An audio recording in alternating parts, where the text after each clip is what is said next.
Hello प्यारे बच्चों, my dear student. दोस्तों, कैसे हो आप लोग? आशा करता हूँ आप सब अच्छे होंगे। बढ़िया ठंड का मौसम चल रहा है। अच्छे से पढ़ाई चल रही है। जैसे जैसे टेम्परेचर गिर रहा है वैसे वैसे पढ़ाई अच्छी हो, ऐसी मैं उम्मीद कर, है ना? तो हमारा आज का जो चैप्टर हम शुरू करेंगे वो आपका ट्वेल्थ क्लास का फर्स्ट चैप्टर है। पहला अध्याय है जीवों में जनन, और दूसरा चैप्टर इसी के साथ इंक्लूड कर देंगे जो है पुष्पीय पादपों में लैंगिक जनन। तो ये आज का हमारा चैप्टर रहेगा और आप मेरे साथ जुड़े रहिए। आपको जो भी रिवीजन करना है इसमें वो सब आ जाता है। एक कॉपी पेन से लेकर बैठे साथ में और बस रिवाइज करते चले जाएं। ठीक है? तो सबसे पहले शुरू करते हैं हमारा पहला अध्याय कौन सा है? और वो है जीवों में जनन। और आप जुड़े हैं इंडिया के सबसे बड़े प्लेटफॉर्म के साथ, पीडब्ल्यू के साथ, तो जीवों में जनन के साथ। ठीक है? तो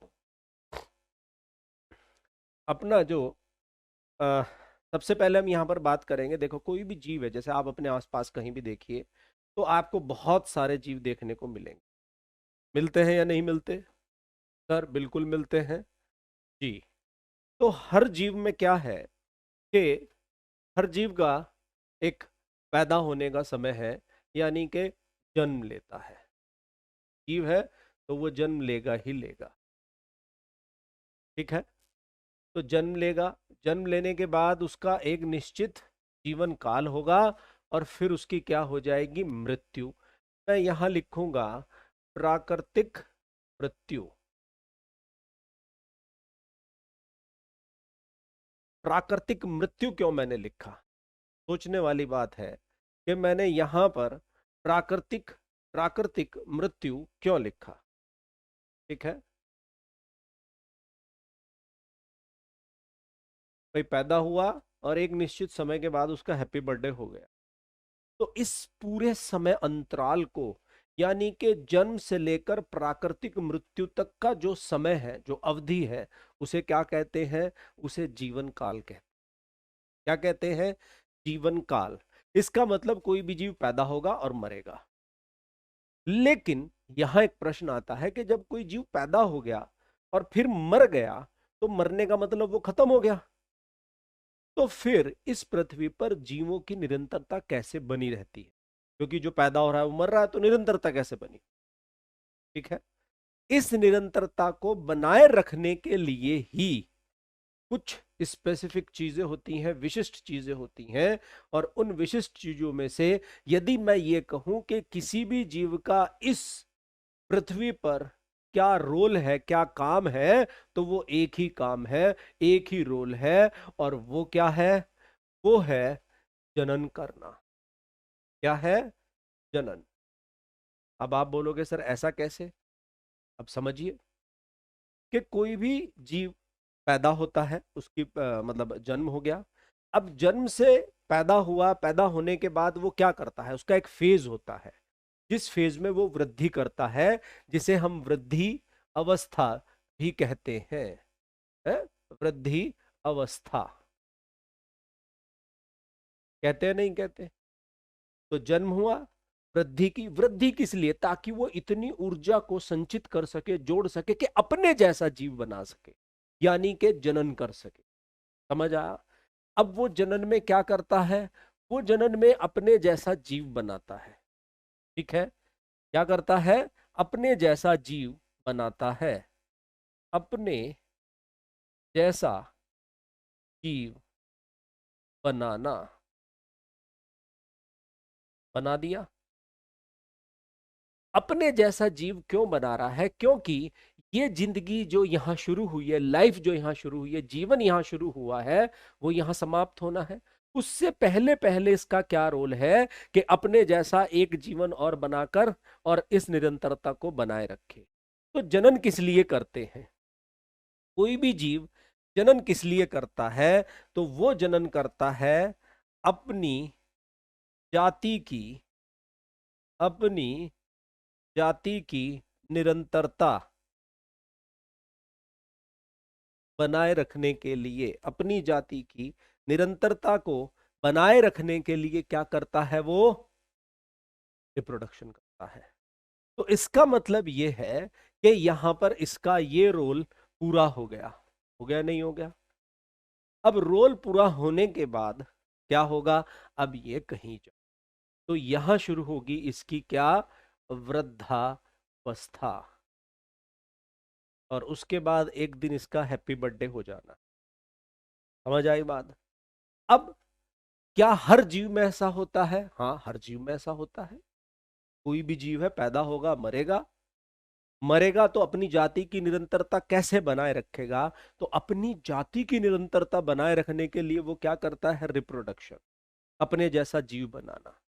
तो जनन वह प्रक्रिया है जिसमें कोई जीव अपने जैसे क्या बनाता है? जीव बनाता। तो मैंने एक पूरे चैप्टर का आपको यहां ब्रीफ में, संक्षिप्त में एक बात समझाई। सबसे पहले हमने कहा जीवन अवधि किसे कहते हैं, तो हमने कहा जन्म से लेकर मृत्यु तक का जो समय है। और मृत्यु कैसी? प्राकृतिक मृत्यु, ठीक है ना? एक्सीडेंटल नहीं कि मैं किसी एक्सीडेंट हो गया निकल लिया पतली गली से, ऐसा नहीं। एक प्राकृतिक मृत्यु की हम यहां पर बात कर रहे हैं। तो उस पूरे समय को क्या कहते हैं? इसे जीवन अवधि कहते हैं। इस जीवन अवधि में एक सबसे मुख्य जो घटना घट रही है, जो एक फेज है उसका, वो जन्म है। भाई पैदा हो गया, बहुत बड़ी घटना हुई इसके लिए। तो उसके बाद क्या होगा?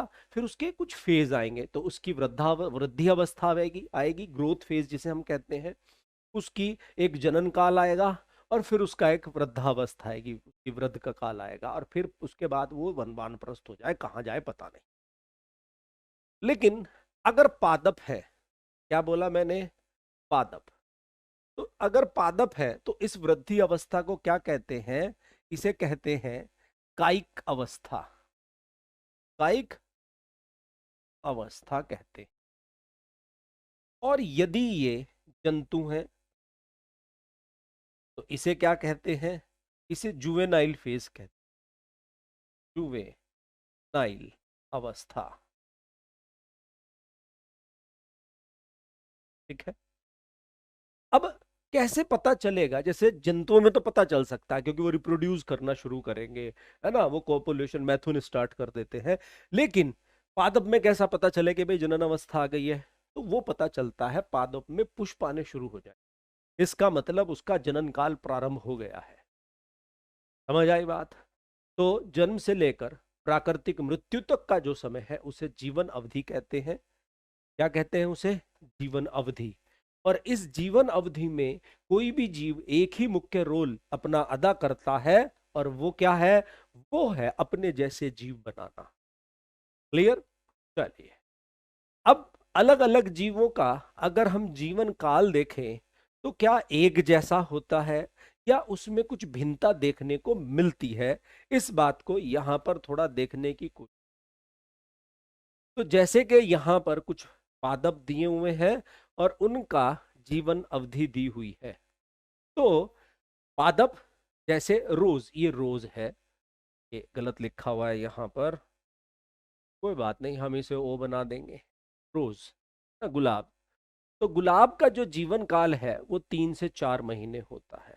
राइस, सॉरी, ये राइस है। क्या है? राइस। ये सी है ना? 3 से 4 महीने, ठीक है। अच्छा, गेहूं का आप जानते ही होंगे सब, गेहूं तो अपने आसपास ही होता है। अगर मैं आपसे पूछूं भाई गेहूं का कितना है, तो कितना बताएंगे? बताओ। पीठ का, है ना? गेहूं का, तो गेहूं का जो होता है वो लगभग 5 से 6 महीने होता है। 5 से 6 महीने का होता है गेहूं का। 4 से 6 महीने। गुलाब का 5 से 7 वर्ष। केला, बनाना, कितना होता है? 25 वर्ष। आम का कितना होता है? 200 वर्ष। और बैनियन, बरगद का जो पेड़ होता है 200 से 300 वर्ष। पीपल 2000 से 3000।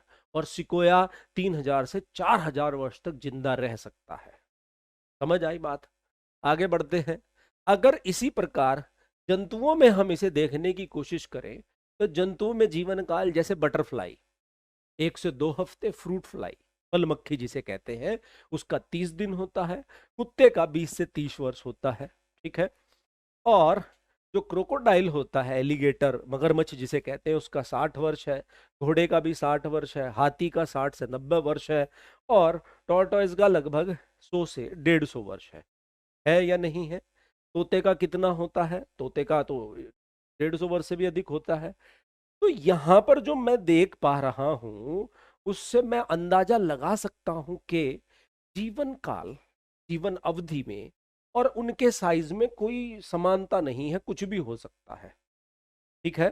जैसे हाथी और घोड़े का अगर जीवन काल देखें तो 60-60 वर्ष हो सकता है, लेकिन हाथी और घोड़े में तो बहुत बड़ा अंतर है या नहीं है? अब ऐसे जो टॉर्टोइज है वो बहुत छोटा सा होता है, लेकिन उसका जीवन काल सबसे बड़ा है ना?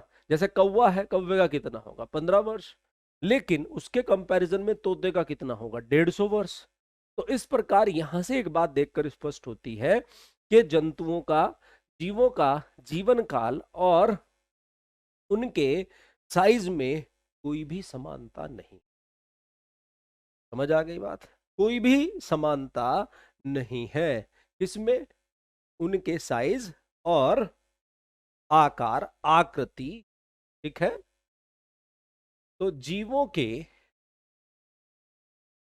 के आकार एवं आकृति व जीवन काल में कोई संबंध नहीं होता। कोई संबंध कोई संबंध नहीं होता। एक मुख्य बात, जीवों के आकार एवं आकृति व जीवन काल के में कोई भी संबंध नहीं है आपस में। ये बात यहां से स्पष्ट हो गई। और सभी जीवों का काल एक जैसा नहीं होता, वो छोटा बड़ा हो सकता है, किसी का छोटा होगा, किसी का बड़ा होगा। तो इस प्रकार सबके जीवन काल भिन्न भिन्न कैसे होंगे? भिन्न भिन्न जीवन काल देखने को मिलेंगे। समझ आ गई बात? अब यहां पर दिया हुआ है एक प्रश्न, निम्न में से किसका जीवन अवधि सबसे अधिक है? बरगद, कछुआ, तोता, हाथी, किसकी सबसे अधिक होगी? तो यहां पर जो सबसे अधिक जीवन काल है वो बरगद का है, दियों में से। ठीक है। आगे बढ़ते हैं। अब उस विकल्प को चुनिए जिसमें जीव जीवन अवधि के आरोही क्रम में दिए गए हैं। आरोही क्रम में यानी कि बढ़ते हुए क्रम में। तो सबसे छोटा किसका होगा? उससे बड़ा किसका होगा? तोता, कौवा, ये तो यही गड़बड़ हो गया क्योंकि तोते का कौवे से ज्यादा होता है ना? तितली, कौवा, फिर तोता, फिर मगरमच्छ। ये मगरमच्छ गलत आ गया क्योंकि तोते का इससे ज्यादा होता है। फल, मक्खी, मक्खी, मगरमच्छ, तोता, बरगद। या तोता, कछुआ, कुत्ता, कौवा। ये कौवे का तो इससे तो ये गड़बड़। तो सही क्या हो गया? फल, मक्खी। उससे ज्यादा मक्खी का होगा, फिर मक्खी से ज्यादा मगरमच्छ का होगा, फिर तोते का होगा, फिर बरगद का होगा। तो सही उत्तर क्या होगा? सही उत्तर होगा यहां पर तीसरा। आगे बढ़ते हैं। अब बात आती है जनन। जनन किसे कहते हैं? जनन पर विचार कर लेते हैं। तो जनन एक जैव प्रक्रिया है। वैसे तो सबसे मुख्य रोल यही है किसी जीव का इस प्रकृति में, क्या कि भाई जनन किया, अपनी निरंतरता को बनाए रखा जाए। तो जैव प्रक्रिया जिसमें एक जीव अपने समान संतान उत्पन्न करता है, एक ऐसा जैविक प्रक्रम है जिसमें कोई एक जीव अपने जैसी संतान उत्पन्न करता है या अपने जैसे जीव उत्पन्न करता है। ठीक है। अब क्या होगा? फिर ये संतानें बढ़ेंगी, परिपक्व होंगी और फिर नई संतान बनाएंगी। तो इस प्रकार यह निरंतरता बनी रहेगी। ठीक है। तो जनन क्या करता है? जनन प्रजातियों, जातियों की निरंतरता पीढ़ी दर पीढ़ी सक्षम बनाता है। एक पीढ़ी से दूसरी पीढ़ी, दूसरी से तीसरी पीढ़ी, और इस प्रकार पृथ्वी पर जीवन की निरंतरता कौन सा प्रोसेस है, प्रक्रम है जो बनाता है? वो जनन है। जनन वह प्रक्रम है जिसके द्वारा प्रकृति में जीवन की निरंतरता बनी हुई। समझ आ गई बात? आगे बढ़ते हैं। अब जनन के प्रकार पे बात करते हैं, लेकिन प्रकार किसके आधार पर निकाले जाएं? ठीक है। अब जैसे मैंने कहा जनन दो प्रकार का होता है। कौन कौन सा? अलैंगिक व लैंगिक। होता है या नहीं होता? दो प्रकार का जनन होता है, लेकिन ये किसके आधार पर भेद किया जाए कि जनन दो प्रकार का है? तो इस बात को समझना, जो यहां सबसे मुख्य आधार है इस बात का, वो एक है, और वो क्या है? वो है निषेचन। याद रखना, क्या बोला मैंने? निषेचन। ठीक है, क्या बोला मैंने? निषेचन। ये मुख्य आधार है जिसके आधार पर किसे विभाजित किया गया है? लैंगिक और अलैंगिक जनन को विभाजित किया गया है। अब आप कहोगे ऐसा कैसे? अब देख लेते हैं, क्या मैं गलत कह रहा हूं या मैं सही कह रहा हूं। तो सबसे पहली बात, अलैंगिक जनन कौन सा जनन होता है? वह जनन जिसमें निषेचन अनुपस्थित होता है। तो मैं क्या बोलूंगा यहां पर? यहां पर बोलूंगा कि निषेचन अनुपस्थित। यहां पर निषेचन अनुपस्थित है, और यहां पर क्या है? यहां पर उपस्थित होता है। यह सबसे मुख्य अंतर होगा। अब दूसरी चीज आती है, क्या यहां पर युग्मकों का निर्माण होता है? तो समझिए, यहां पर युग्मक बन भी सकते हैं और नहीं भी। ठीक है, तो क्या बोलेंगे? युग्मक की अगर बात करें तो यहां पर हो भी सकता है और नहीं भी। बिल्कुल साधारण भाषा में, और नहीं भी, दोनों बातें मैंने लिख दी। और यहां पर युग्मक निर्माण निश्चित होगा ही होगा। ठीक है, क्या बोला मैंने? निश्चित होगा। समझ आई बात? यहां निषेचन क्या है? अनुपस्थित है, यहां उपस्थित है। यहां युग्मक निर्माण हो भी सकता है और नहीं भी। आप बोलोगे ऐसा कैसे? हाँ, बहुत सारे उदाहरण है मेरे पास जहां युग्मक निर्माण होता है और निषेचन नहीं होता। पार्थेनोजेनेसिस, अनिषेक जनन, बिना जनन के ही बन जाता है आगे। समझ आई बात? चलिए आगे बढ़ते हैं।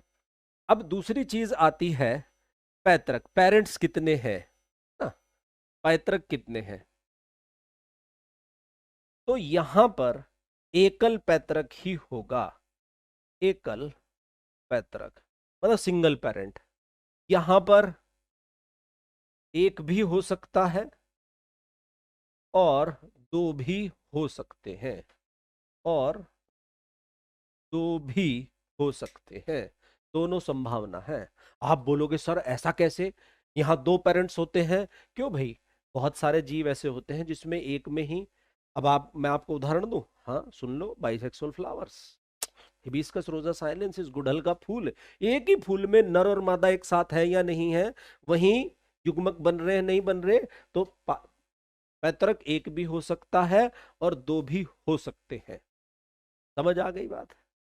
Yes no? लेकिन यहां एक ही हो, यहां कुछ भी हो सकता है। तो क्या बात समझ में आई, नहीं आई? क्या अंतर समझ में आया कि जनन के प्रकार लैंगिक और अलैंगिक मुख्य रूप से किस पर आधारित है? निषेचन पर। अगर निषेचन है तो जनन कैसा होगा? तो जनन लैंगिक होगा। अगर निषेचन नहीं है तो जनन अलैंगिक होगा। यहां निषेचन अनुपस्थित होगा, यहां होगा। यहां युग्मक क्या होगा? यहां युग्मक बन भी सकते हैं और नहीं भी, लेकिन यहां युग्मक का निर्माण बिल्कुल नहीं होगा। यहां पैतृक एक होगा, यहां पैतृक एक या दो होंगे, दो से अधिक नहीं हो सकते। समझ आया? अब विभिन्नताओं की अगर बात करें, क्या बोला मैंने? विभिन्नताएं तो यहां पर नहीं होती और यहां पर होती हैं, और निरंतर होती हैं। तो मुख्य रूप से ये बात स्पष्ट हो गई कि जनन को किसके आधार पर अलग अलग किया गया है? निषेचन के। आगे बढ़ते हैं। तो अब निषेचन के प्रकार हमने पढ़ने शुरू किए, और यहां पर मैंने आपको दोनों के अंतर पूर्ण रूप से समझा दिए। ठीक है, अगर उसके बावजूद भी आपके मन में कोई शंका आती है तो आप डाल सकते हैं अपनी शंका। कैसे? डाल दो एक मैसेज, कहाँ? जहां देख रहे हो वहां। चलिए, वैसे तो शंका आने की मैंने वो नहीं छोड़ी, लेकिन फिर भी आ जाए तो किताब खोली भी है वो। तो इसके बाद अब अगला जो चैप्टर यहाँ, सॉरी, अगला जो इसमें बात समझाएंगे वो क्या है कि हमने कहा अलैंगिक जनन। अलैंगिक जनन में हमने कहा कि वही क्या क्या कंडीशंस होंगी, आई बात। चलिए अब आगे बढ़ते हैं। अब इसके बाद अलैंगिक जनन की बात करें तो अलैंगिक जनन क्या होता है। तो अलैंगिक जनन में हमने क्या क्या बताया, एक साथ इकट्ठा कर दो, सब कुछ एक साथ इकट्ठा कर दिया जाए। अलैंगिक जनन में क्या नहीं होगा? निषेचन नहीं होता। दूसरा, युग्मक युग्मक बन भी सकते हैं और नहीं भी, और नहीं भी, ठीक है। और एकल पैतृक, एक ही पेरेंट होगा, ठीक है। विभिन्नताएं नहीं होगी, विभिन्नताएं नहीं होती,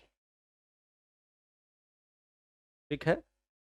और यह बहुत ही तीव्र गति से होने वाला, है ना, तीव्र, बहुत तीव्र गति से होने वाला क्या है? रिप्रोडक्शन। अब हमने कहा विभिन्नताएं नहीं होती, ठीक है। तो इसका मतलब अलैंगिक जनन में जो क्या है, जो यहां पर पैतृक है और पैतृक से उत्पन्न होने वाली जो संतति है, ये दोनों क्या है? आनुवांशिक रूप से और अकारकी रूप से समान होते हैं। क्या है? आनुवांशिक, आनुवांशिक व अकारकी।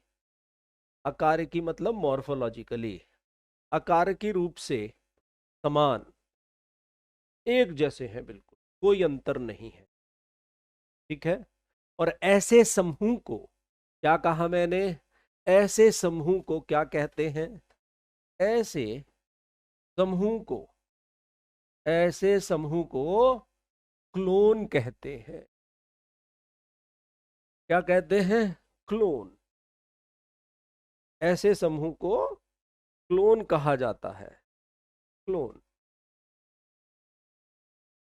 क्लोन कहा जाता है। आनुवांशिक और अकार्यिक रूप से समान है, ऐसे समूह को क्लोन कहते हैं। और क्लोन का एक मेंबर, एक मेंबर क्या कहलाता है? रेमिट। क्लोन यानी के समूह का एक, समूह का एक मेंबर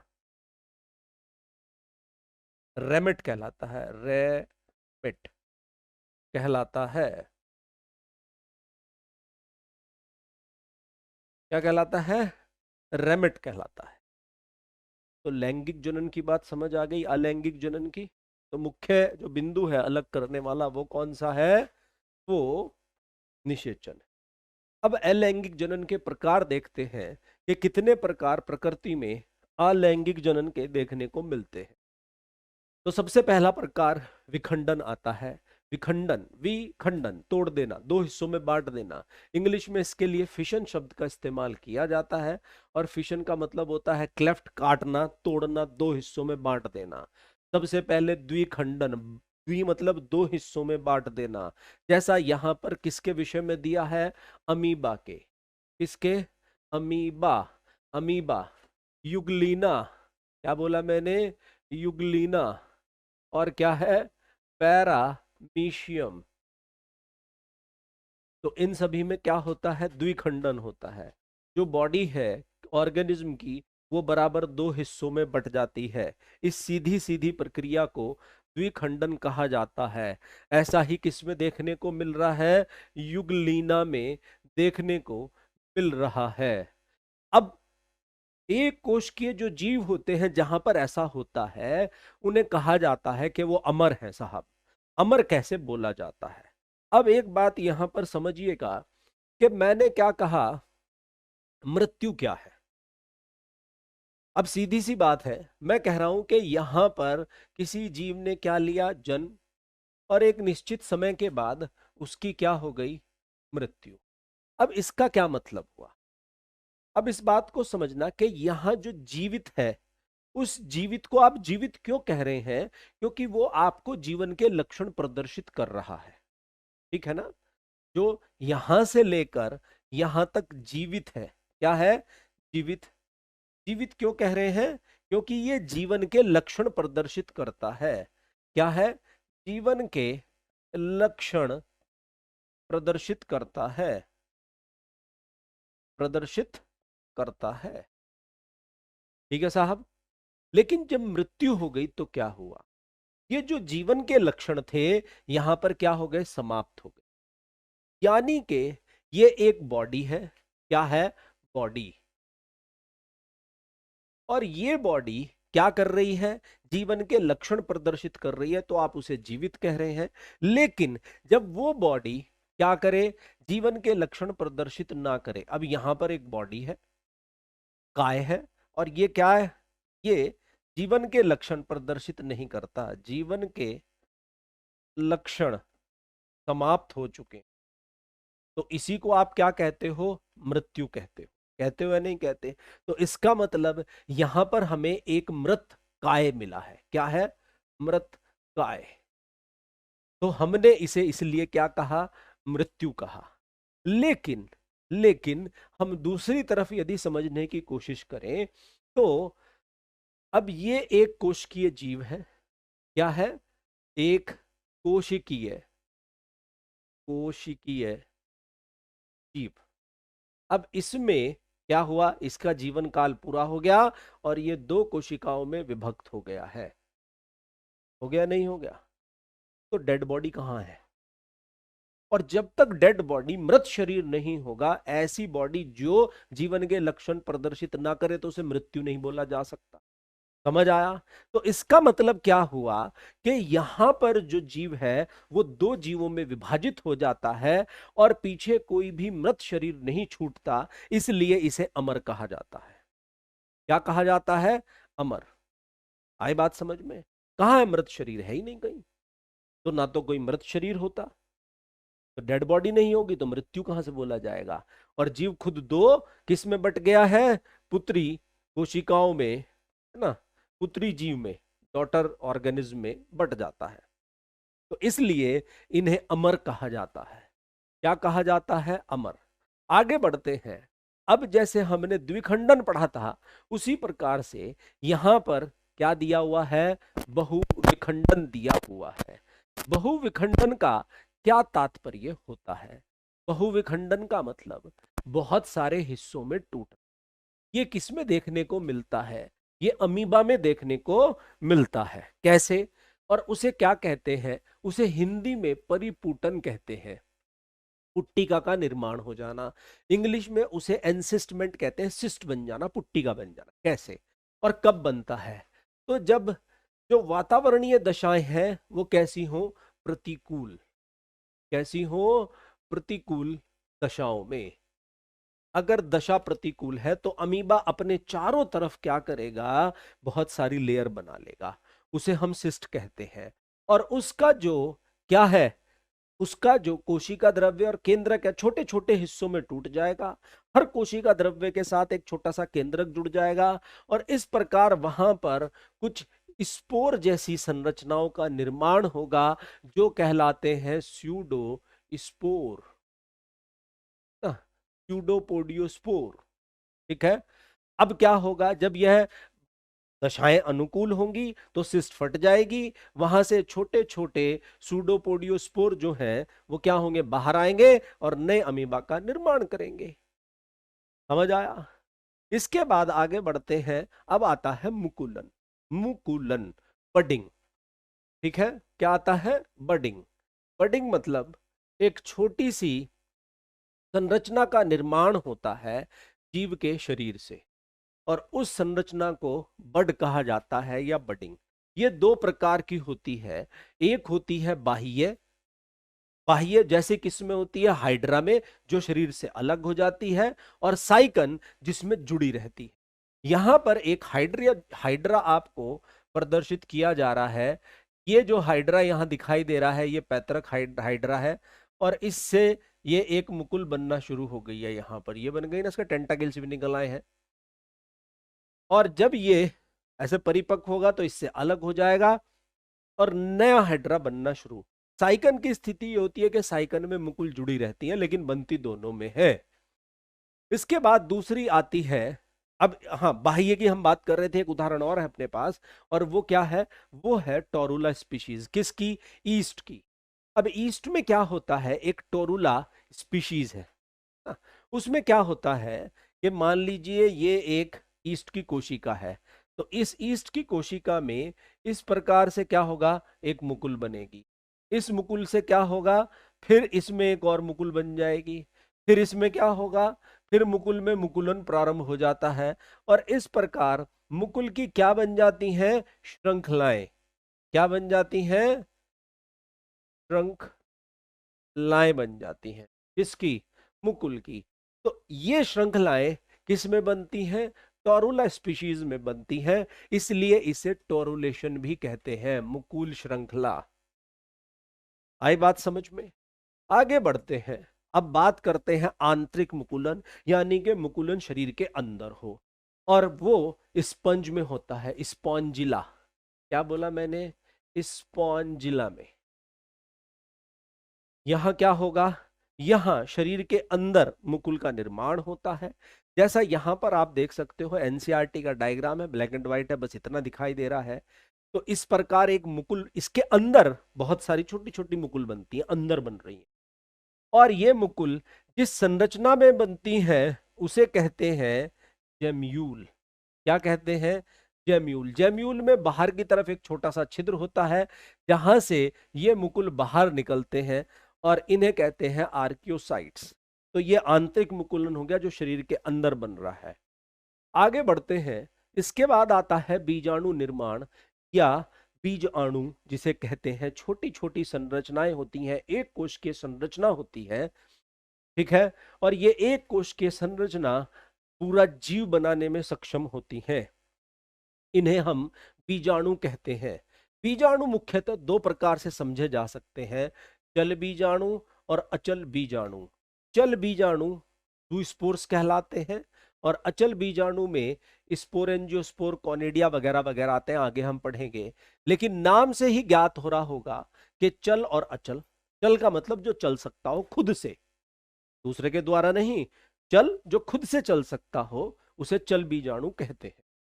आगे बढ़ते हैं। अब बात करते हैं चल बीजाणु की। चल बीजाणु में एक मुख्य चीज होगी चलने के लिए, और वो क्या होगा? कशाब। ठीक है, समझ आया? और इसका निर्माण कहां होता है? इसका निर्माण होता है चल बीजाणु धानी में। ठीक है, और अधिकतर नग्न होते हैं, मतलब इनके ऊपर कोशिका भित्ति नहीं होती, ये बात ध्यान रखना। क्या बोला मैंने? नग्न। ये बहुत महत्वपूर्ण बिंदु है इसका, ये बिना कोशिका भित्ति के, क्योंकि तभी तो फ्लैजिला चल पाएंगे। तो जैसे एल्ब्यूगो, एल है, L L Albugo, Chlamydomonas, Ulothrix आदि में। ये जो यहां पर डायग्राम दिया हुआ है, ये एनसीईआरटी का डायग्राम है, और इस डायग्राम में यदि हम देखें तो ये जो है, ये क्या है? ये चल बीजाणु धानी है, चल बीजाणु धानी। और उस चल बीजाणु धानी के अंदर यहां पर बहुत सारे ये क्या दिखाई दे रहे हैं? चल बीज अणु। और ये किसका है? ये क्लेमाइडोमोनास का डायग्राम है। इसके बाद अचल बीजाणु की बात करें तो अचल बीजाणु में सबसे पहले आता है कोनिडिया, है ना, कोनिडिया। तो कोनिडियोफोर, यानी कि वो संरचना जिस पर कोनिडिया बनते हैं, आते हैं, उसे कोनिडियोफोर कहते हैं। इनका स्थानांतरण वायु द्वारा होता है, जैसे पेनिसिलियम में। समझ आ गया? तो ये कोनिडियोफोर होगा, इसे कोनिडियोफोर कहते हैं। इसके ऊपर ये मेटुला कहलाता है, ये स्टेरिगमेटा कहलाता है। ये मेटुला हो गया, ये स्टेरिगमेटा, और इसके ऊपर फिर कोनिडिया आ रहे हैं। इसके बाद क्लेमाइडोस्पोर, ये भी स्पोर है उसी प्रकार से, लेकिन इनकी भित्ति जो कोनिडिया है उनसे मोटी होती है, और ये कहीं भी बन जाते हैं बीच में, जो फिलामेंट है उसके बीच में कहीं भी बन जाएंगे। तो ये किस में देखने को मिलते हैं? राइजोपस, अगैरिकस मशरूम जो वो होती है ना, ऐसे मशरूम देखते हो आप ऐसी बनी हुई, उसमें ये वाले क्या बनते हैं? स्पोर्स का निर्माण होता है। ठीक है, तो राइजोपस देखा आपने, ब्रेड देखी है आप लोगों ने घर में, ऐसी ब्रेड हो जाती है, सड़ जाती है, उस पे शुरू में वो सफेद सफेद सा होता, फिर वो काला हो जाता है, होता नहीं होता? तो उनके ऊपर जो स्पोर आते हैं वो कहलाते रहे स्पोरेंजियोस्पोर। क्या कहलाते हैं? स्पोरेंजियोस्पोर। तो यहां पर ध्यान से देखिए कि कुछ बीजाणु धानियां बनी हुई है, ये बिल्कुल नई धानी है, ये लगभग परिपक्व है, और ये धानी खुल चुकी दिखाई दे रही है। तो ये पूरी ब्रेड पे, रोटी के ऊपर फैल जाता है, डबल रोटी के, और वहां पर जब तक वो सफेद है तो समझिए कि बीजाणु धानियां खुली नहीं है, लेकिन जब वो काला हो जाए तो समझ लेना बीजाणु धानियां खुल गई हैं और स्पोर बिखर गए हैं। समझ आ गया? तो उन्हें कहते हैं स्पोर एंजियोस्पोर, या आंतरिक बीजाणु कहा जाता है। अचल बीजाणु होते हैं, बीजाणु धानी में निर्माण होता है, और राइजोपस और म्यूकर में मुख्यतः देखने को मिलते हैं। इसमें राइजोपस और म्यूकर में। अब बात आती है कि ये तो बात हो गई उन जीवों में जिनमें इनका निर्माण होता है, लेकिन कुछ जीवों में कायिक जनन देखने को मिलता है, जैसे पादपों में, है ना, वेजिटेटिव रिप्रोडक्शन जिसे हम कहते हैं। तो कायिक जनन किसके द्वारा होता है? कायिक इकाइयों द्वारा कायिक जनन होता है। कायिक इकाई कैसे? जैसे कलिका, कंद, राइजोम। इसका मतलब अगर आप किसी पादप को देखें ना, हम यहां पर यदि किसी प्लांट को देखें तो हमें क्या क्या देखने को मिलता है? क्यों भाई, क्या क्या देखने को मिलता है हमें? हमें पत्ती, तना, और नीचे ऐसे जड़ देखने को मिलती है, और यहां इस पर क्या आते हैं? पुष्प आते हैं। ठीक है, तो पुष्प को छोड़कर, मैंने क्या कहा? पुष्प को छोड़कर, और पुष्प में भी जब क्या हो, वेजिटेटिव प्रोपोगे वो रिप्रोडक्शन हो, सेक्सुअल रिप्रोडक्शन हो, लैंगिक जनन हो, उसे छोड़कर बाकी पौधे का कोई भी भाग, पौधे का कोई भी भाग, चाहे वो उसकी मूल हो, चाहे उसकी प्ररोह हो, चाहे उसकी पत्ती हो, या उसका तना हो, कोई भी और चीज हो, उससे यदि नया पौधा बनता है तो उसे कायिक जनन कहा जाता है। क्या कहा जाता है? उसे कायिक जनन कहा जाता है। ठीक है, क्या कहते हैं उसे? कायिक जनन कहते हैं। इसके बाद अब कायिक जनन की विधियां देख लेते हैं, यानी कि हॉर्टिकल्चर में, बागवानी, कायिक प्रजनन की कृत्रिम विधि क्या क्या इस्तेमाल की जाती है, और जितनी कृत्रिम है उतनी ही नेचुरल भी है। तो सबसे पहले कटिंग, कर्तन। लेकिन एक मुख्य बात यहां पर समझ लीजिए कि जब हम घर में ये कार्य करते हैं तो हमें वहां पर IBA, indole butyric acid, indole butyric acid, या एनएए, नेफ्थलीन एसिटिक एसिड की जरूरत पड़ती है, जिसे ऑक्सिन कहते हैं। क्या कहते हैं? ऑक्सिन की आवश्यकता होती ही होती है। तो सबसे पहले कटिंग की बात करते हैं। तो कुछ पौधे ऐसे हैं जिनमें हम कटिंग से कैसे, आप समझ लो, मान लो आप अपने किसी मित्र के यहाँ गए, आपने वहां देखा बड़ा अच्छा गुलाब खड़ा है, भाई मैं ले जाऊं इस पेड़ को? बोलेगा नहीं, आप पूरा पेड़ मत ले जाओ, मैं आपको उसकी कटिंग दे देता हूँ, कटिंग। तो यहाँ कटिंग वो चीज है। तो मूल कर्तन, जैसे नींबू और संतरे में आप उसकी जड़ काट के लगा दो तो हो जाएगा। स्तंभ कर्तन, 20 से 30 सेंटीमीटर लंबा एक पार्ट काट लेते हैं, और उस पार्ट को क्या करते हैं? उस पार्ट को मिट्टी में दबा देते हैं, ठीक है ना, और उसमें नीचे जड़ निकल आती है, ऊपर उसमें पत्तियां निकल आती हैं। ऐसा ही होता है। ऑक्सिन इसके लिए बहुत जरूरी होता है, क्योंकि मूल रूपांतरण को क्या करता है? उद्दीपित करता है। तो जैसे गन्ना, शुगर केन, दुरंता, और citrus, grapes, coffee, coriander, tea, bougainvillea, croton, China rose, इन सब में यही होता है। पत्ती द्वारा, पत्ती द्वारा ये प्लांट आपने शायद देखा होगा, ठीक है, इसे स्नेक प्लांट कहते हैं, सेंसिविरिया कहते हैं, या बिगोनिया में या ब्रायोफिलम में, जिसे हम पत्थर चटा भी कहते हैं। क्या कहते हैं? पत्थर चटा, है ना, वो ब्रायोफिलम में पत्ती द्वारा क्या होता है, आप उसकी पत्ती तोड़ के लगा दो तो नया बन जाएगा। उसके बाद आता है गुट्टी। गुट्टी क्या होता है? जिसे वायु दाब कहते हैं। अब दाब क्या होती है वो मैं समझाऊंगा अभी। तो इसके लिए पहले दाब मिट्टी बनाते हैं। उस मिट्टी में एक भाग गोबर की खाद, एक भाग भूसा और दो भाग चिकनी मिट्टी ली जाती है। जल होता है ऑक्सिन, आईबीए, एनएनए और पॉलिथीन, और 2 से 3 माह का समय लगता है। ठीक है। आज की डेट में आम में ये सबसे साधारण तौर पर आपको कहीं भी देखने को मिल जाएगा, आम में। ठीक है। तो लीची, पोमेग्रेनेट, चाइना रोज, इन सब में देखने को मिलता है। अब इसमें करते क्या है?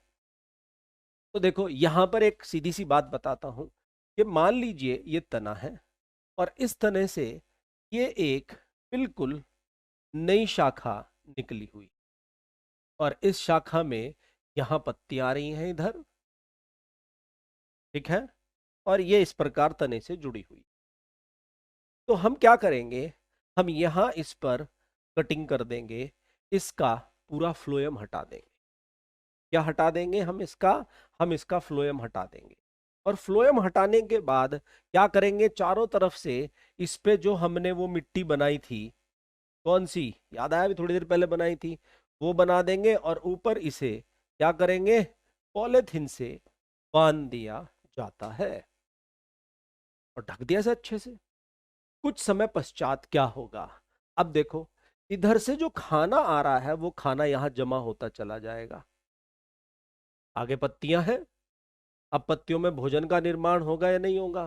तो यहां जाइलम बचा हुआ है, तो जाइलम से जल आ सकता है, लेकिन भोज्य पदार्थ इधर से इधर नहीं जा सकते। और यहां मिट्टी है, तो इसमें क्या निकल आती है? जड़ें निकल आती हैं। हम इसे खोलेंगे, यहां से इसे काटेंगे, नया पौधा तैयार। ये कहलाता है गुट्टी। तो कायिक प्रजनन के लाभ क्या क्या है? एक तो बीजविहीन, जो बीज विहीन पादप होते हैं, जिनमें बीज नहीं होते, उनमें एकमात्र विकल्प यही है, हमने उसमें भी पढ़ा था। जैसे अंगूर, बीजविहीन अंगूर होते हैं, जैसे साइनोडॉन, जैसे गुलाब, जिनमें लैंगिक प्रजनन नहीं होता, उनमें विभिन्नताएं नहीं आती। तो यानी कि जहां पर क्रॉस ब्रीड होता है ना, क्रॉस फर्टिलाइजेशन होता है, अगर उन पौधों में क्राइक प्रजनन कराया जाए तो पीढ़ी दर पीढ़ी वो बना रहता है। अतिशीघ्र गुणन होता है, बहुत तेजी से होता है, और आनुवांशिक रूप से समान होते हैं। रोग विहीन उत्पादन करने में जीवन दर लगभग 100%।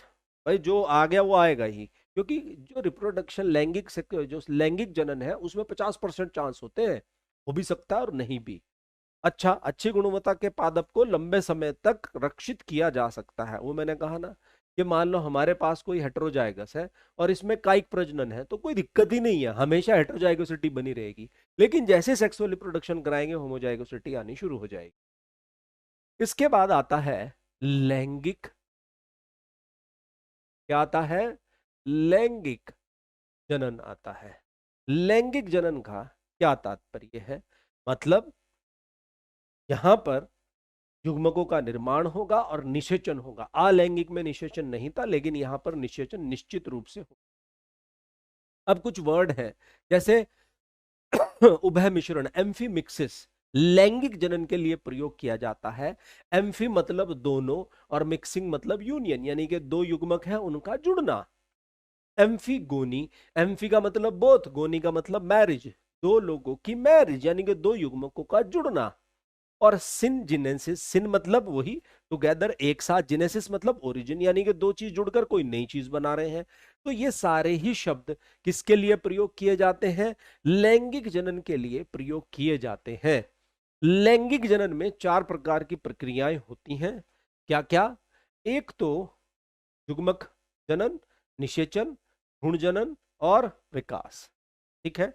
अब अगर ये जितनी प्रक्रियाएं हैं, जो इवेंट हैं, अगर इन इवेंट को हम फेज में देखें तो 3 फेज होते हैं। सबसे मुख्य जो फेज है वो फर्टिलाइजेशन है। क्या है? फर्टिलाइजेशन। मतलब निषेचन, वो निषेचन जो सबसे मुख्य फेज है।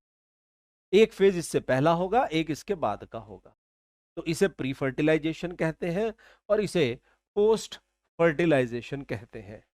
ठीक है, तो युग्मकों का बनना, युग्मकों का ट्रांसफर होना, आपस में जुड़ना, ये सब इसके काम हो गए। फर्टिलाइजेशन होते ही फर्टिलाइजेशन हो गया, उसके बाद फिर एम्ब्रियो बनना, एम्ब्रियो का विकास, वो सब पोस्ट फर्टिलाइजेशन में आ जाता है। अब लैंगिक सॉरी लैंगिक जनन के प्रकार, तो सिनगैमी और कॉन्जुगेशन दो प्रकार से होता है। मुख्यतः आज के परिवेश में जो भी लैंगिक जनन आपको दिखाई दे रहा है वो सिनगैमी है, जो उच्च पादपों और जंतुओं में मिलता है। लेकिन प्रोटिस्टा में जो लैंगिक जनन मिलता है, या छोटे जो जंतु होते हैं, प्रोटिस्टा, मोनेरा, उनमें कॉन्जुगेशन मिलता है। ठीक है, लेकिन ये पूर्ण रूप से लैंगिक जनन नहीं होता, क्योंकि युग्मकों का निर्माण नहीं होता, लेकिन विभिन्नताएं आती हैं यहां दोनों चीजें। ठीक है, मादा नर युग्मकों का पूर्ण संलयन तथा संयुग्मजन का निर्माण। अब आगे बढ़ते हैं। प्रकार, संलयन होने वाले युग्मकों के स्रोत के आधार पर लैंगिक जनन कितने प्रकार का होगा, ये देख लेते हैं। तो सबसे पहले अंतः संलयन, यानी कि एंडोगैमी, स्वनिषेचन जिसे कहते हैं, एकल पैतृक होगा, एक पैतृक होगा। नर मादा दोनों युग्मक एक ही पैतृक में बनते हैं। आप बोलोगे ऐसा कैसे, ये देखो, एक ही पुष्प है और पुष्प में नर व मादा दोनों का निर्माण एक साथ हो रहा है, हो रहा है नहीं हो रहा, तो क्या कहलाएगा, एंडोगैमी। और अगर पैतृक दो है तो पर निषेचन होगा, जिसे बाह्य संलयन कहते हैं, जैसा खरगोश में या एक लिंगी जिन्हें कहा जाता है। आगे एक बात और समझाऊं, लैंगिक जनन का महत्व क्या है। देखो, सबसे बड़ा महत्व है विभिन्नताएं आती हैं, और इन विभिन्नताओं की वजह से जंतु या जीव अनुकूलन करता है, और ये अनुकूलन आगे चल के विकास के लिए जरूरी है, और ओज, वाइटलिटी बनी रहती है। समझ आ गया, वाइटलिटी को मेंटेन भी किया। वाइटलिटी मतलब जो जीवंतता है उसकी, कि उसे जीना है, और जीने के बाद उसे अपना वो मुख्य कार्य करना है, यानी कि अपने जैसे जीव बनाने हैं। इसके बाद लैंगिक जनन के लाभ, लाभ मतलब जो उसके नुकसान है। सबसे पहले दो युग्मकों की आवश्यकता होती है, भाई दो तो चाहिए। अब मान लो दूसरे युग्मक की उपलब्धता ना हो पाए तो लैंगिक जनन नहीं होगा। एक धीमी गति से होने वाली प्रक्रिया है। ठीक है, और निषेचन अवसर की होने वाली प्रक्रिया है, यानी कि निषेचन होगा या नहीं होगा इसके 50-50% चांस होते हैं। ठीक है, लेकिन अलैंगिक में ऐसा नहीं है, वहां होगा ही होगा। तो फायदे भी हैं और नुकसान भी है। अब जीवन चक्र की अवस्थाएं देख लेते हैं कि किसी जीव की क्या क्या होती। अब वापस वहीं पहले से शुरू करते हैं। तीन अवस्थाएं होती हैं, किशोरावस्था, जनन अवस्था और प्रौढ़ावस्था। ठीक है, किशोर अवस्था यानी कि जनन से पहले वाली अवस्था, है ना, इसे कायिक अवस्था भी कहते हैं, इसे वृद्धि अवस्था भी कहते हैं, वृद्धि अवस्था भी कहा जाता है, इसे ग्रोथ फेज भी कहते हैं। क्या कहते हैं, ग्रोथ फेज। समझ आया। इसमें कोई जीव अपने आप को परिपक्व करता है, उतनी ऊर्जा का संचय करता है जितनी ऊर्जा उसे नया जीव बनाने में चाहिए। जब तक उतनी ऊर्जा का संचय नहीं होगा तो वो रिप्रोडक्शन नहीं कर सकता। इसके बाद जननावस्था आती है, तो जीव इसमें क्या करेगा, संतति का उत्पादन करेगा, इसमें जननांगों का विकास होगा, परिपक्व होंगे। यौवनावस्था जिसे हम कहते हैं, जीवों में मतलब मुख्यतः मनुष्य में, पादपों में पुष्प का आना उनकी यौन परिपक्वता को प्रदर्शित करता है। इसके बाद भैया तुम्हारा काम खत्म हो गया, अब तुम्हारी जरूरत नहीं है समाज को, तो क्या शुरू हो जाएगा, प्रौढ़ अवस्था। प्रौढ़ अवस्था होती क्या है, रिपेयरिंग नहीं होती। जो चीज टूट फूट हो गई। जवानी तक ये सब चीज होती रहती है कि कोई चीज चोट, अब जैसे चोट लग जाए बुढ़ापे में तो ठीक होने में टाइम लेती है ना, इसलिए। तो जीवन काल की अंतिम अवस्था होती है। ठीक है, और जो जनन काल जब खत्म हो जाएगा तो यह अवस्था शुरू होती है, और अपरिवर्तनीय अवस्था होती है। और पादप जंतुओं में जितनी भी अवस्थाएं हैं, ये सबसे मुख्य बिंदु है। हॉर्मोन्स, कौन उत्तरदायी है, हार्मोन उत्तरदायी होते हैं। जो भी अवस्थाएं बदलती हैं कि भैया अब बच्चा है, अब ये बड़ा होगा, अब ये जनन करेगा, अब ये प्रौढ़ावस्था में चला गया, तो ये पूरा प्रकरण एक किसमें चल रहा है? कुछ केमिकल है जो कंट्रोल कर रहे हैं, जिन्हें हम हॉर्मोन्स कहते हैं। क्या कहते हैं? हॉर्मोन्स। जीवों में लैंगिकता, लैंगिकता किस प्रकार से मिलती है वो देख लेते हैं। समथैलिक, या जिसे हम कहते हैं उभय लिंगाश्री, जब युग्मक एक ही पैतृक से हो, ठीक है। और विषम थैलिक, यानी कि एक लिंगाश्री, जब युग्मक अलग अलग पैतृक से हो। समझ आई बात? और क्या होगा? उभयलिंगी, बाइसेक्सुअल। अब इनमें अंतर क्या है? ये चीजें जो जैसे समथैलिक, उभयलिंगाश्री, एनसीईआरटी में थोड़ा उलझा हुआ लिखा हुआ है, कई बार दिक्कत होती है, वो मैं भी आगे स्पष्ट करूंगा। उभयलिंगाश्री, जब युग्मक एक ही पैतृक है उसी से आ रहे हो, एक ही पैतृक से आ रहे हो, तो उसे हम क्या कहते हैं? उभय लिंगाश्री। और एक लिंगाश्री जब अलग अलग पैतृक से आ रहे हो। अब मैंने यहां पर कहा बाइसेक्सुअल, यानी कि उभयलिंगी, एक ही पुष्प है, उसी में नर और मादा दोनों उपस्थित है। समझ आया? तो उसे हम कहते हैं बाइसेक्सुअल। तो कभी भी आप मेरे से ये नहीं पूछोगे कि सर ये जो पुष्प है, जो बाइसेक्सुअल है, जो उभयलिंगी है, क्या ये एक ही पादप पे है या अलग अलग पे है? क्योंकि नर मादा इनके साथ है।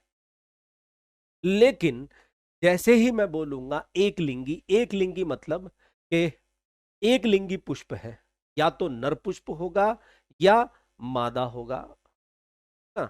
ये एक पुष्प है मेरे पास और एक पुष्प ये है। तो क्या आप ये बात नहीं पूछोगे कि सर ये एक ही पादप पर है या अलग अलग पर?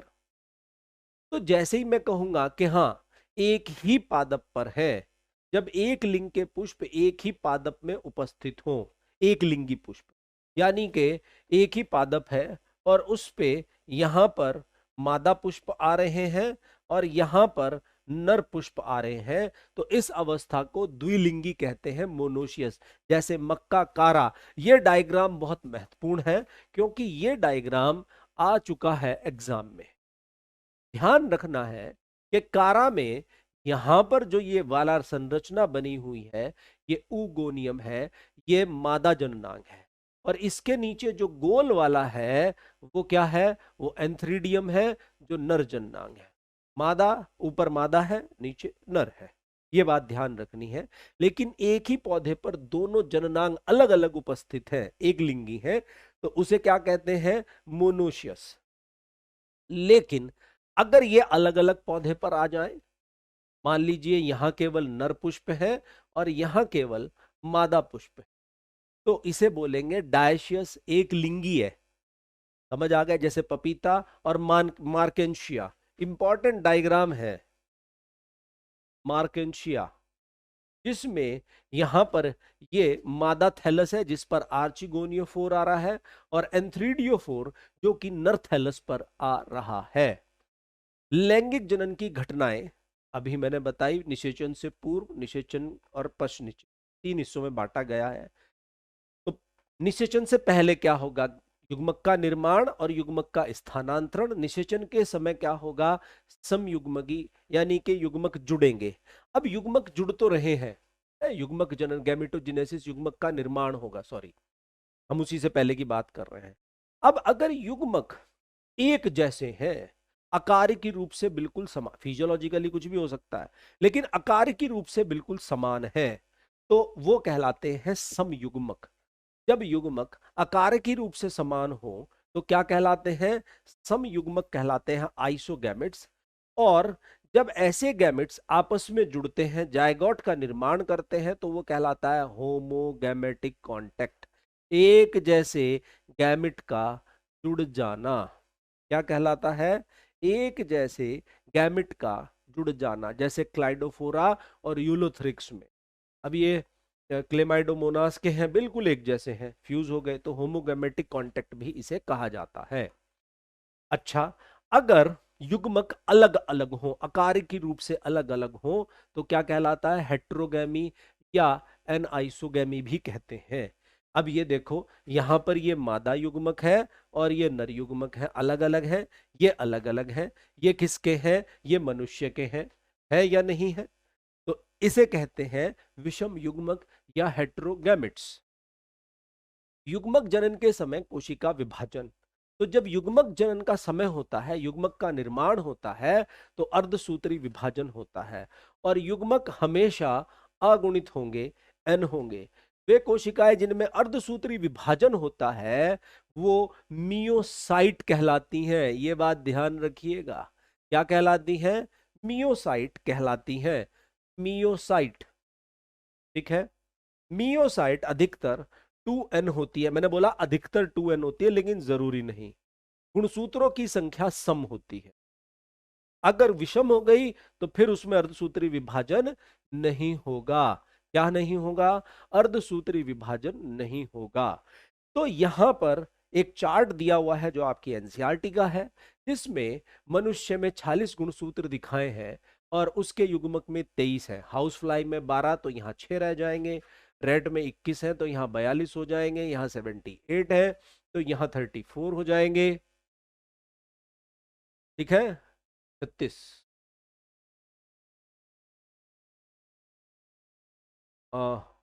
इसके बाद बिल्ली में 19 है, तो ये हम सारा निकाल लेंगे। सबसे मेन मुख्य बात है 1260 किसमें होते हैं? ऑफियोग्लोसम में सबसे ज्यादा अधिक गुणसूत्र इसमें पाए जाते हैं। इसके बाद आगे बढ़ते हैं। अब यहां पर कुछ संरचनाएं दी गई हैं। अलैंगिक संरचनाओं में ए से डी तक पहचान करनी है और इसका उत्तर देना है। पहचानो और उत्तर दो। कौन देगा भाई? देखो जरा, पहचान के उत्तर दो भाई जरा मुझे।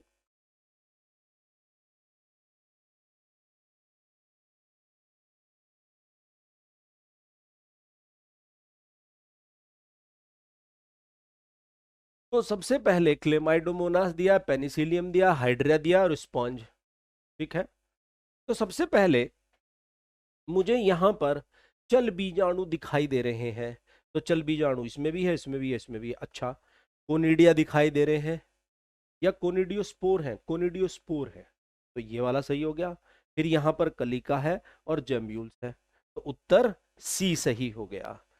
चल बीजाणु, कोनिडियोस्पोर, कोनिडिया नहीं, कोनिडियोस्पोर की बात की जा रही है, बी बताना है। और सी क्या है? कलिका। और ये क्या हो गया? पंच। असत्य कथन को चुनना है। सभी जीव एक ही प्रकार की क्रिया विधि द्वारा गुणित होते हैं तथा संतति उत्पन्न करते हैं। क्या यह कथन सत्य है या असत्य है? प्राय अलैंगिक जनन एक पैतृक के द्वारा होता है। प्राय अलैंगिक जनन एक पैतृक के द्वारा होता है। प्राय लैंगिक जनन में युग्मक एक दूसरे से संगत होते हैं। लैंगिक जनन में निषेचन नहीं होता है। ठीक है, लैंगिक जनन में निषेचन नहीं होता है।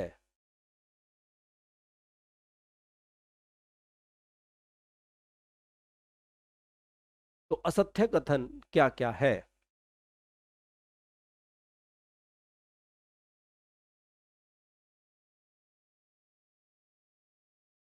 तो सभी जीवों में एक ही प्रकार की क्रिया विधि द्वारा गुणित होते हैं तथा संतति उत्पन्न करते हैं। ये भी गलत है। प्राय, क्योंकि अलग अलग होता है भाई, एक ही प्रकार की क्रिया विधि नहीं हो सकती। किसी में लैंगिक है, किसी में अलैंगिक है, किसी में कायिक है, किसी में स्पोर बन रहा है, किसी में कुछ है। प्राय अलैंगिक जनन एक पैतृक द्वारा होता है। हाँ, लैंगिक जनन में युग्मक एक दूसरे से संगत होते हैं। लैंगिक जनन में संगत मतलब जुड़ते हैं, बिल्कुल सही बात है। लैंगिक जनन में निषेचन नहीं होता, तो ये गलत हो गया। तो दो कथन गलत है इसमें। आगे बढ़ते हैं।